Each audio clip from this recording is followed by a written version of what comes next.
Hello friends, this is Annette of AnnetteLeonard.com, coming back for another moment of chronic wellness. I'm continuing the conversation about these tender, bare, exposed parts of myself. And if you want context for that, jump back in time to episode 262 and that'll catch you up to speed. So I think both because of my family and because of my own personality, I have always been more concerned about timelines and calendar and when it's going to be done by and just the particularities of life than my wife. And recently, I would say in the last 6 to 9 months, for her, that part of my nature has been occurring like I am controlling, parental, maybe even dictatorial. We got into a fight the other day. I mean, a fight maybe isn't fair. We got into an argument about she was mowing the lawn. I was making dinner for us. I was overtired. When she didn't come in immediately after mowing the lawn to help out with dinner,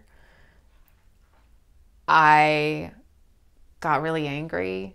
And when she came in after putting stuff away and in my perception, dinking off in the garage, I was just done.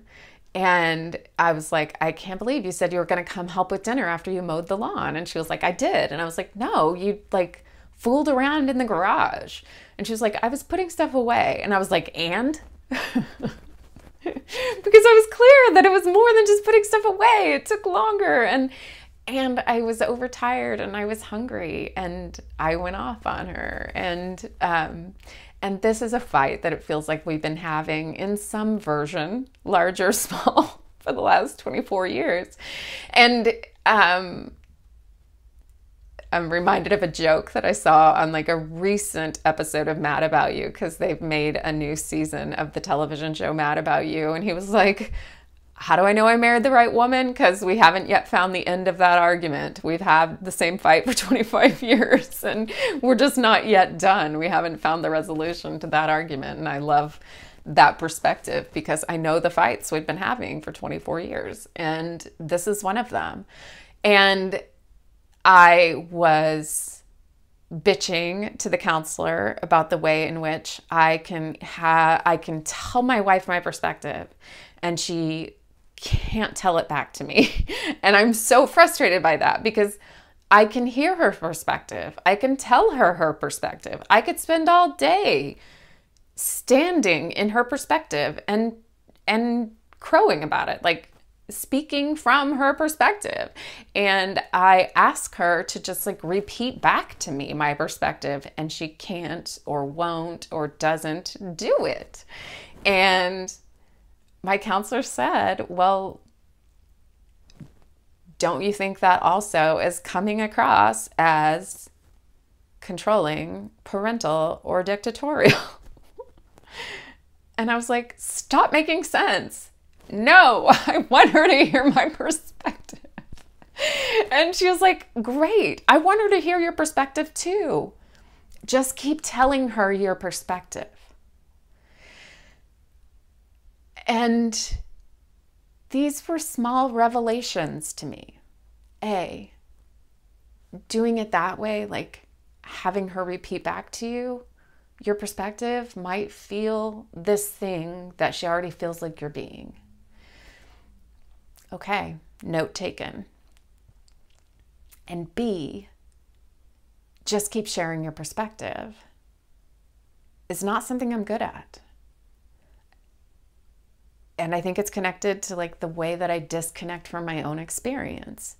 It is easier for me to go about telling her perspective than it is for me to go about repeating mine.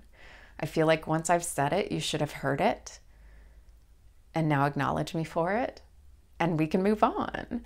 But to have to keep saying my perspective is as uncomfortable as having to keep telling you how my body feels. It feels like complaining, or it feels like attention grab, or it feels like pulling focus where the space isn't mine to take up.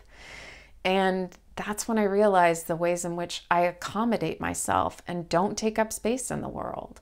I take it up in these other ways by being a hose beast about like, you dinked around in the garage, but I'm not willing to take it up by just saying, this is my perspective. Oh, wait, I'm too tired to make this salad. Sit my ass down. Like, whatever it is. It's one more way that I'm detaching from my own experience and not showing up for myself in my life and reinforcing things I don't mean to be reinforcing. So there's another little aha, and an important one at that. So I don't believe that this necessarily concludes my series on these little exposed roots in ourselves. And yet, I have a really exciting interview that I cannot wait to share with you. And I plan to have the first one edited for tomorrow. So I want to tell you about it. So you hang in here and tune in tomorrow. If you're familiar at all with the platform The Mighty, which is about first-person narrative stories about health and disability across the spectrum, it is a feast for those of us who are in these bodies and these minds that don't always cooperate in the ways that we expect or mean for them to.